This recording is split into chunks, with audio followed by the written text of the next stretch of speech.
Good morning, everyone, and thank you very much for being here. And a warm welcome to Deputy Mayor Osman Malik. Thank you for coming, and as well City Manager Paul Johnson. Delighted to have you here. Today we're here to present our solution to Toronto's $45 billion a year congestion crisis. Why? Our businesses and their employees are being hammered by the severity of our congestion. According to Ipsos polling that we recently conducted, 85% responded that congestion has become not just a crisis, but an economic crisis for our region. It's why a year ago we decided to develop an action plan to get the city moving. To do so, we created the Toronto Business Congestion Task Force and Governing Council, who shared their perspectives, insights, and experience. We commissioned new research from two leading firms with global expertise. We've had months of deliberation, consultations, and data gathering with Toronto's business community, city staff, the provincial government, and transportation experts. Now we're pleased to launch our Toronto Congestion Action Plan. It's the first independent, data-driven recommendation study of its kind in the Toronto region. Throughout the entire process, we wanted to get away from short-term, incremental solutions. We also know there's no silver bullet. What we need, ASAP, is a package of practical measures, comprehensive, integrated, and mutually supportive. This is the approach that will lay the foundation for the structural change we need. With us here today are members of the Congestion Task Force and Governing Council that funded our work, and we thank them for their work and support. And one of them is here, right here, Alex Avery, so thank you. I think, I don't know, and Doug Joffrey over there from Royal Bank, so thank you. A number of others were coming, but maybe traffic prevented them getting here. You never know. But we really appreciate you being here. Now, Toronto's been stuck in gridlock for far too long. A long time ago, 15 years ago to be precise, the Toronto Region Board of Trade produced a report that pointed to Toronto's commute times as the worst in North America. Worse than LA, according to one newspaper headline at the time. Every year since, Toronto's ranked at or near the top of every list of the continent's most congested cities. The fact is, our roads actually reached capacity in the 1970s, and since then, we've added millions of cars.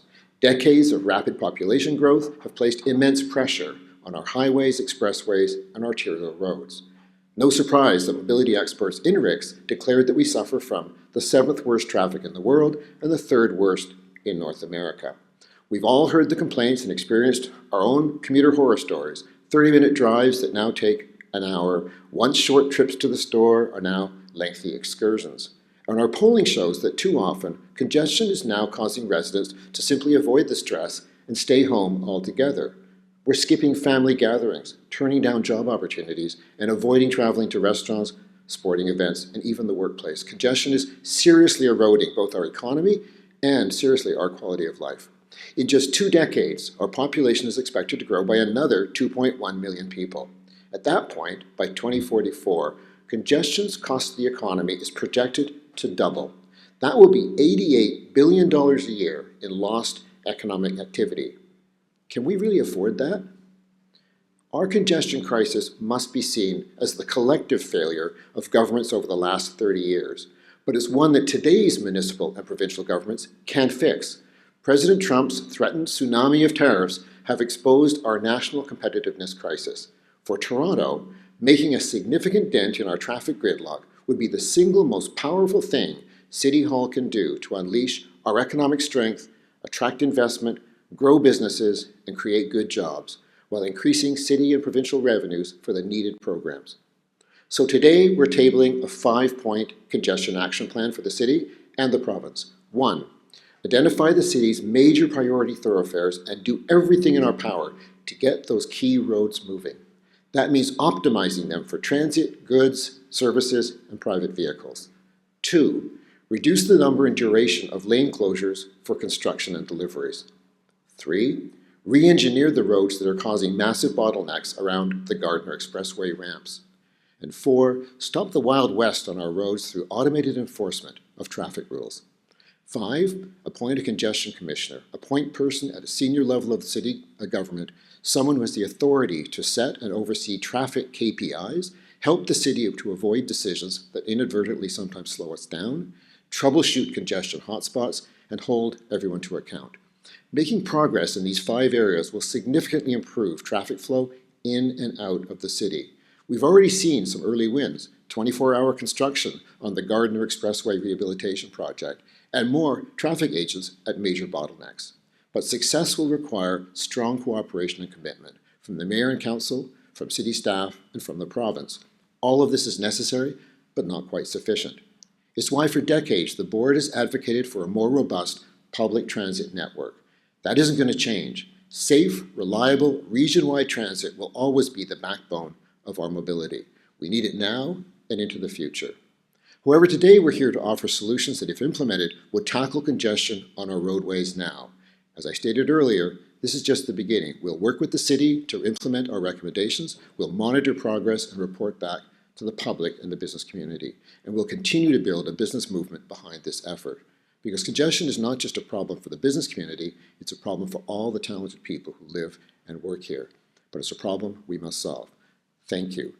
And now it's my pleasure to welcome Deputy Mayor McMalloch to the stage to say a few words. Thank you.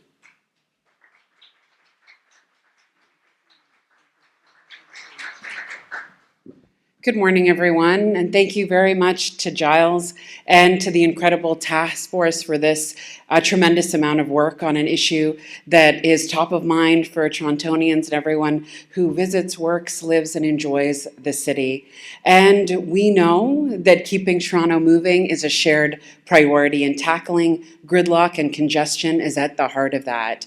And we also know, as Giles mentioned so clearly, that we do better when we work together, the city, business, and residents, in order to tackle this shared priority and to make sure that we are moving in the same direction when it comes to what the solutions are that are in front of us. And this report puts in front of us some really key recommendations and 5 issue areas where there is so much alignment in terms of the work that the city has been doing. And through this report, we see those 5 issue areas reflected in the city's congestion management plan, which we did approve in 2023 and has continued to progress. And as we move forward, we will be revising this and putting forward a new version of that in this spring that continues to iterate and look at the solutions. And there's recommendations in this report that I'm excited for us to incorporate into the new version of our congestion management plan. I'm so glad to see that the work alongside the Toronto Region Board of Trade and the City of Toronto in calling on the province to provide Toronto with the tools that it so critically needs in order to tackle congestion when it comes to traffic cameras, to automated enforcement, to making sure that we keep our intersections clear and that we are seeing results of those efforts. And our work together and at the city means that we have an even better opportunity to seize those tools at the provincial level. And we also know that the impacts that have been so clearly laid out in this report about what this means for people who work, live, and enjoy our downtown. And the City of Toronto has been able to demonstrate action on a number of these recommendations, which is very encouraging to see, and we want to continue to move in that direction. We will have 100 traffic agents by the end of this year, which completely aligns with so much of what has been shared, that boots on the ground work to keep intersections clear and to keep traffic moving. We also want to make sure that transit is an option for as many people as possible and is the most viable option in the city, and taking measures like freezing TTC fares.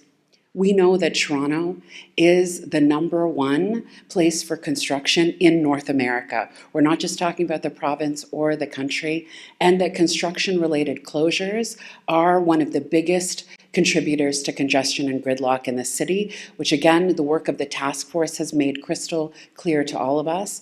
And the City of Toronto is taking that very seriously when it comes to putting the leadership forward through our Strategic Capital Coordination Unit that is bringing the dedicated staff to ensure that we're working together on construction projects to keep roads open for as long as possible, and to make sure that we have an incremental approach when it comes to fees, and making sure that folks are paying if they're contributing to traffic and congestion in the city. It's just a number of different measures that we are taking to continue to take forward what is laid out in this report.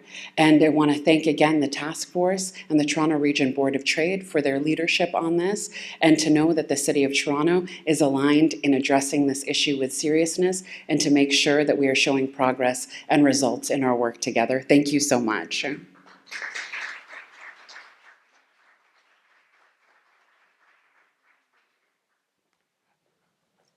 We'll take a few questions, or as many questions as reporters have from the media only.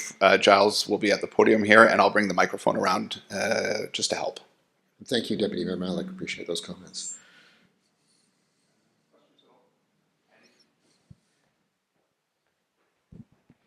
You mentioned working with the province in terms of tackling congestion. Did you invite any of the provincial candidates, provincial party leaders, given there's an election going on right now? No, I don't believe we did. They've all received copies of the report. Each of the campaigns has received a copy of the report, an embargoed copy of the report, so they know what's in it. They're able to respond as they wish. Also, part of the report kind of tackles cafe TO patios, bike lanes. Those are things that small businesses, BIAs, have said are key to bringing in customers. How have you taken into account the impact of these recommendations on small businesses? Well, I think the primary point of this was to say that that small businesses, all businesses, are being deeply affected by the degree of congestion. And therefore, the primary purpose of this report, the focus of this report, of this action plan, is to ensure that, particularly our major arteries, we're not talking about all roads in Toronto, we're talking about, fundamentally, you've got 16 major roadways up and down and across the city of Toronto that are really used to get people. They're not just community assets, which they definitely are, but they're also major roads that allow, arteries that allow people to come in and out of the city and across the city. That's essentially their main purpose. And we want to make sure that what we're really asking is for the city to identify, out of that 16, the number that are really critical for as connector roads, essentially, and once identifying those roads, then to ensure that they're as free as possible from secondary uses. So that could be parking, that could be bike lanes. It's a variety of things. We want to keep the traffic flow as smooth as you can make it for those roads. We're not talking about other roads that essentially have other purposes and can have secondary purposes. So what we've heard from, and our business, this is a business task force, and what the members have made very clear to us is that the business community wants congestion resolved. That's their primary objective, and that will help all businesses in the City of Toronto. Hi, it's Angelina King from the CBC. Thanks for having us. I have a question for the Deputy Mayor, if possible. Thank you.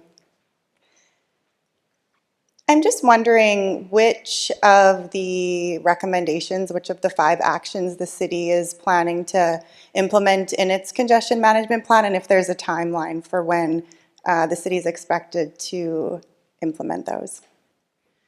So the city's existing congestion management plan actually reflects a number of those 5 priority areas, and we are revising, we're putting forward a new version of the congestion management plan in the spring, and looking at these recommendations very closely to see how we'll incorporate that. One of the ones that comes to mind that the city is moving on immediately is increasing the fees when it comes to road closures and lane closures. That is actually coming into effect in April, and also city staff have been given direction to look at a construction levy so that there is an incremental and cumulative kind of fee structure when it comes to persistent or prolonged requests for lane closures in construction, when it comes to lane closures that are a result of construction. And as I mentioned, Toronto is the busiest city when it comes to construction, and construction-related closures are such a significant contributor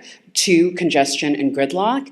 And that's where the city has really been taking a laser focus on measures that address that. And if we can address what has the greatest impact, we can align with what the Toronto Region Board of Trade has put forward, which is to resolve this issue as much as we possibly can. I would just reiterate what the deputy mayor said.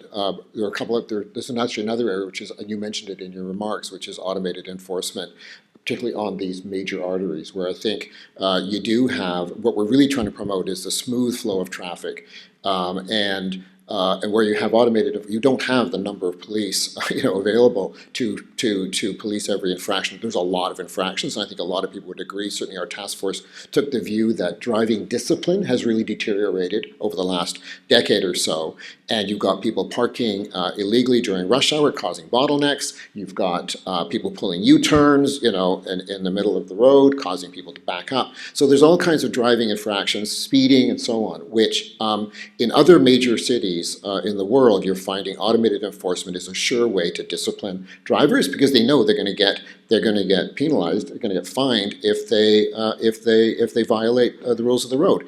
We've gotten to the point where this is pretty critical. We don't think there's a privacy issue there, because it'll be license plate cameras, not taking photos of who's in the car or vehicle. But we think this will have a major effect.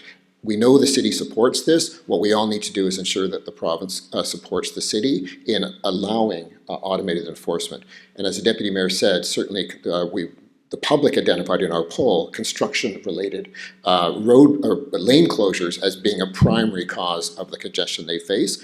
We believe it's absolutely essential. It's one of our primary objectives here, is to see far fewer lane closures for construction purposes and of shorter duration.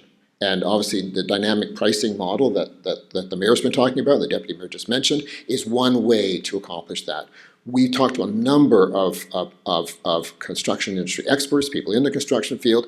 They had acknowledged that in a way it's too easy to simply take up a lane. You can do it, doesn't cost very much, why not? Other cities where it's not allowed, like New York, for example, it just forces a sort of discipline on the sector to figure out how they can build with a smaller footprint. And it can be done and plan the projects maybe more effectively so that they don't have long durations of lane closures because they haven't got the materials on site or nearby. They're waiting for them to arrive. So we think there's just a lot of sloppiness in the way it's been operating so far, and there's a way to really tighten it up, and I think the city agrees. Hi, Giles. Natalie Johnson, CTV News. You touched on the political accountability piece in the report. City Hall has seen so many iterations of congestion strategies over the past few years, and yet we're here at this point of a congestion crisis. Is it political inaction, you think, that has led the city to this point, and are you confident that there is the political will and ability to implement the suggestions that you've brought forward here? I think we're getting there. I mean, I think it really comes down to the city's got lots of priorities, as we all know.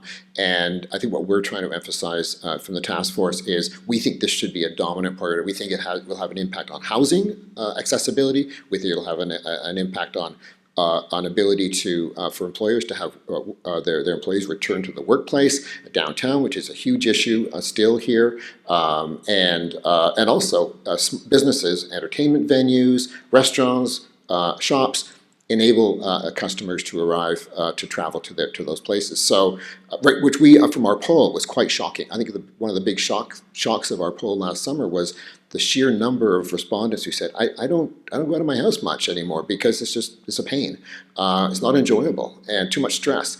I don't look for jobs on the other side of the city. I'm looking for a new job, but I don't look for a job on the other side of the city, even though I'm qualified, because it's just too much stress to get there. So I think the city is, has certainly taken notice of the work we've done. The city is not oblivious at all to the congestion crisis, but I think what we're trying to do is push harder, faster. I think that's what we're really trying to do.